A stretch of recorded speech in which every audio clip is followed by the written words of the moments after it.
Halo, Assalamualaikum warahmatullahi wabarakatuh. Hari ini kita masuk ke tahapan akhir pengecekan pada mainboard.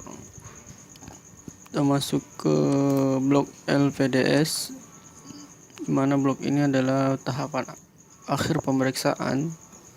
Artinya ketika kita mengecek blok ini, berarti tahapan power run sudah terpenuhi. Jadi semua tegangan yang ada di power run sudah bekerja dengan baik. Di skema dia punya blok sendiri, blok LVDS. Diperhatikan pada mainboard, LVDS itu tempat atau soket yang menghubungkan antara LCD dan mainboard dengan perantara fleksibel, kabel fleksibel. Nah, di mainboard ada tulisan CN1 di kode yang ada di soketnya ini CN1. Jadi kalau misalnya mau memeriksa tegangan yang ada di soket LVDS, perhatikan di soketnya, cari kode yang di soketnya. Biasanya ada CN berapa ini. Kemudian buka skemanya, tuliskan di bagian search ini CN1, nanti akan diarahkan ke blok ini, blok LVDS. Nah, tahapan pengukurannya untuk skema ZE6 ini yang dari awal kita bahas, tahapan pengukurnya itu kaki 1 adalah V-in. Nah, ini masih ingat V-in, dan harus ingat terus karena V-in itu adalah tegangan utama. Jadi bisa dikatakan semua blok yang ada di mainboard itu ada tegangan V-in-nya. Nah, ini tegangan V-in-nya masuk sebesar 19 volt lewati R269. Nah, lihat ini, masih ingat kalau ada tulisan seperti ini, ada dua kemungkinan. Ada dua kemungkinan kondisi, bisa R-nya ditiadakan atau ada R-nya tapi nilainya 0, atau hanya nilainya 0, atau ini hanya dilewati saja, langsung tersambung di mainboard tanpa ada komponen. Jika ada tulisan seperti ini nih. Kemudian di sini ada filter C248 dan C247. Dan perhatikan lagi, di mana ada tegangan 19 volt, maka filternya atau kapasitornya memiliki hambatan sebesar memiliki nilai hambatan, bukan hambatan sini, kalau kapasitor ini apa ya, kuat arus, mampu menahan kuat arus sebesar 25 volt atau 50 volt, yang pasti lebih besar dari tegangan yang akan dilewatinya. Jadi kalau misalnya kapasitor ini rusak, jangan diganti dengan kapasitor dengan nilai di bawah dari 25 volt, minimal 25 volt. Oke, masuk di kaki 1 dan kaki 2. Lihat, ini ada titik, berarti antara 1 dan kaki 2 ini saling terhubung. Jadi ini misalnya terhubung atau terjumper tidak sengaja, misalnya kena solder, itu tidak masalah karena memang pada dasarnya dia terhubung. Nah, ini kaki 1 kaki 2 nilainya 19 volt dari sini. Kemudian kaki 3 ada LCD VCC. Nah, kita anggap LCD VCC nya tidak ada, tegangannya tidak ada. Kita cari di mana sumbernya LCD VCC ini.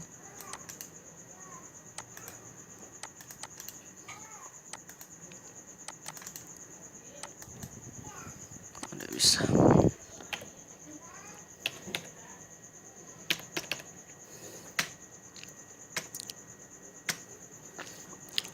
Nah, di sini kita ketemu LCD VCC, tapi ada garis underline ini satu. Berarti LCD VCC ini dan LCD VCC yang tadi, yang ini, tidak satu jalur atau tidak terhubung langsung. Biasanya masih ada jalur lain. Ya, jadi yang harus diperhatikan adalah harus persis sama. Jadi kalau LCD VCC ya LCD VCC. Ini ada underline satu, berarti bukan itu sambungannya. Ini sama. Oh, nah ini. Nah, jika ada seperti ini, berarti LCD VCC ini dan LCD VCC ini adalah sama. Nah, dari sini kita baru tahu. Oh, ternyata LCD VCC 1 dan LCD VCC itu memiliki satu jalur. Jadi harus dicari dulu. Untuk mengetahui LCD VCC 1 ini atau dengan LCD VCC ini satu jalur apa bukan. Nah, dari sini kita bisa ketahui.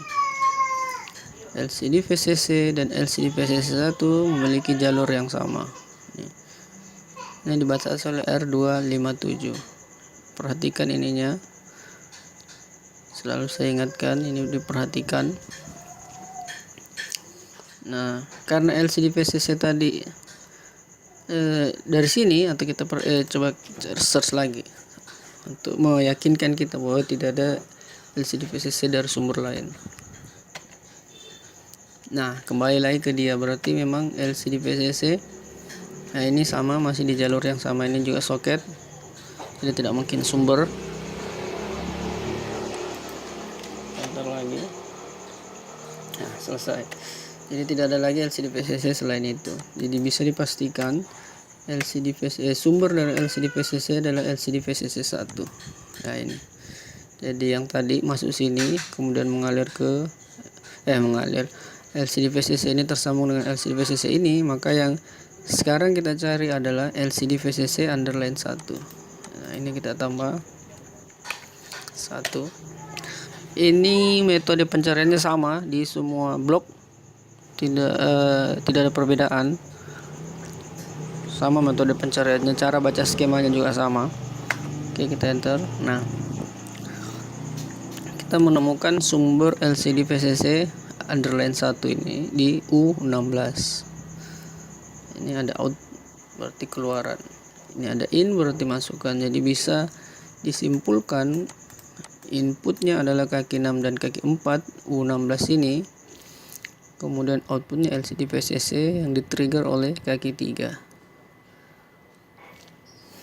Nah, ini yang sering mengalami masalah. Masalahnya di mana? Di tegangan U16 kaki 6 dengan 4 ini ya. Tegangan plus 3V ini hadir. Tapi tidak sampai keluar ke LCD VCC 1 ini. Kenapa? Karena biasanya trigger ini tidak bekerja. Yang bisa dilakukan, kita cek dulu ini R259. Biasanya kalau ini drop atau over nilainya, dia akan menggroundkan. Jadi signal yang dari chipset ini ya, kita pastikan dulu ini dari mana ya. INT LVDS Digon, enter. Ini dari mana? Dari H26 kita cari. Ini U21 PinaView. Berarti ini murni artinya dari chipset. Ini PinaView 1,66G. Lihat di mainboardnya, kode chipsetnya ada U21. Kalau ada D begini itu berarti di dalam skema ini dibagi-bagi blok. Ini ada U21C. Berarti blok-blok yang ada di dalam chipset itu dibagi-bagi seperti ini. Pada intinya itu tetap saja chipset. Cuma sebuah chipset yang terbagi bagian-bagian yang ada di dalamnya. Ini U21A. Nah, ini. Jadi jika ini masalah ya, tidak bisa mengeluarkan signal, bisa karena jalur, bisa karena resistor tadi, ya, itu masih bisa diakali. Kita masih bisa melakukan penjamperan langsung. Nah, ini karena fungsi iNet LVDS Digon ini hanya untuk men-trigger U16 ini, maka ini kita bisa lakukan penjamperan dari kaki 6 ke kaki 1. Ini kalau mau melakukan penjamperan seperti ini, U16 nya tidak usah dilepas, biarkan saja di posisinya, kemudian kita tarik kabel kaki 1 kaki 6, kita hubungkan langsung. Kenapa? Karena ini sudah plus 3V. Ingat, plus 3V adalah posisi blok S0, blok akhir. Begitu juga LCD VCC ini adalah tegangan-tegangan yang keluar di LCD VCC ini adalah S0, sudah kondisi S0. Nah, ini ya, ingat, kalau mau menjamper ini bisa langsung saja tanpa melepas IC-nya. Atau kalau ingin, atau misalnya punya komponen, coba diganti dulu U16-nya. Bisa jadi U16-nya ini bermasalah. Tapi selama ini saya biasanya langsung saya jumper, karena belum pernah menemukan masalah akibat jumper ini terjadi yang tidak diinginkan. Oke, jadi jalan ceritanya sama, plus 3V ini masukin, kemudian keluar V outnya menjadi LCD VCC 1, terhubung ke LCD VCC 1 ini, masuk ke LCD VCC. Nah, LCD VCC ini adalah yang masuk ke LVDS di kaki 3, di kaki 4, dan ada di bawah lagi nih di kaki 30.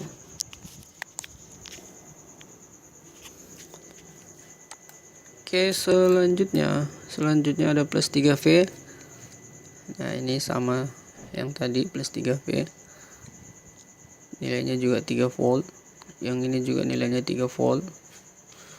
Apa ini boleh dijumper? Kan sama-sama plus 3V. Nah, secara logika harusnya bisa, tapi saya pernah mencoba, tampilannya biasanya blank putih kalau dijumper. 3V dengan ini karena sama-sama 3V. Jadi saya pernah mencoba cuman tidak berhasil, artinya hasilnya blank putih. LCD hidup nyala tapi blank putih. Ini CCD power, ini kalau tidak salah untuk kamera. Biasanya saya tidak ukur sih kalau yang begini-begini.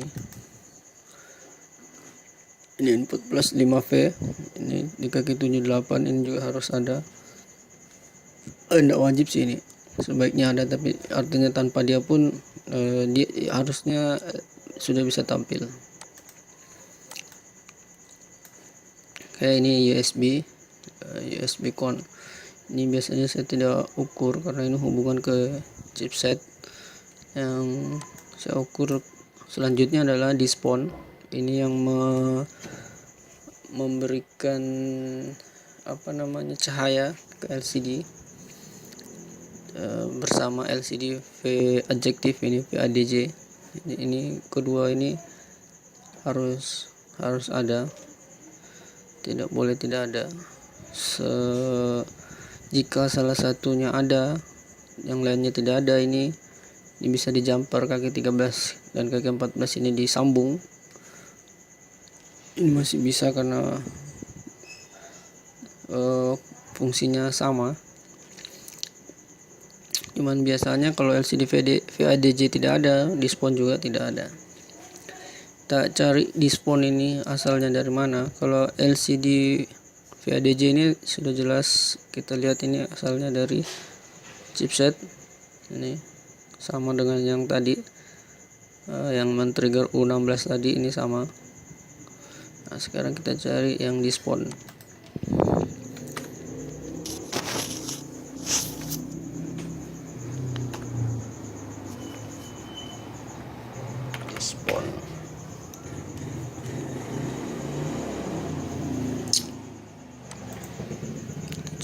Ini ada display. Coba kita cari lagi di bagian lain apa ada. Nah, berarti display yang ini terhubung dengan display yang tadi. Jadi yang tadi adalah sumbernya. Mana tadi? Ini. Berarti display yang ini adalah sumbernya sebesar sama 3 volt juga. Ini Hall sensor. Nah, ini sensor ini biasanya untuk mematikan dan menghidupkan. Jadi ini jika 3 VVCU di LED ini hadir, di sini juga harus hadir, tidak boleh tidak. Nah, ini display ini asalnya juga dari apa ini, chipset. Nah, ini lihat halaman 4 ini sama, berarti di halaman yang sama, berarti chipset membutuhkan signal juga. Ini juga sering hilang, sama seperti ini sering hilang. Ini juga masih bisa diakali karena dia hanya berfungsi sebagai trigger, bukan sebagai data. Jika signal dari chipset itu adalah data, maka kemungkinan besar ada yang tidak berfungsi. Tapi jika signal itu hanya berupa trigger, nah itu masih bisa kita akali, kita masih bisa melakukan jumperan untuk melepaskan input ke output dari IC atau MOSFET.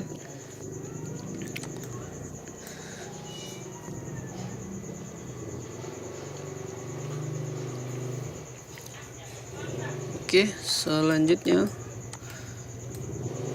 nah itu saja yang perlu diukur di jalur LVDS. Pastikan Vin hadir, pastikan LCD VCC hadir, plus 3V hadir, display LCD VADJ itu hadir semua. Jika semua tegangan itu hadir, maka kemungkinan adalah chipset jadi penyebab utama tidak tampilnya atau no displaynya barang, karena setelah tegangan-tegangan ini hadir, maka yang bekerja selanjutnya adalah signal data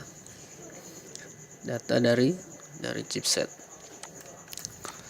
Ya, itu saja sebagai acuan kita dalam melakukan pengukuran. Selanjutnya di pertemuan berikutnya kita akan langsung praktek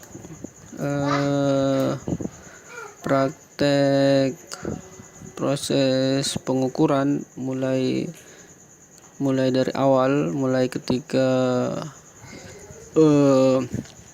mainboard kita kerjakan sampai selesai, dan membahas kasus-kasus yang sering ditemukan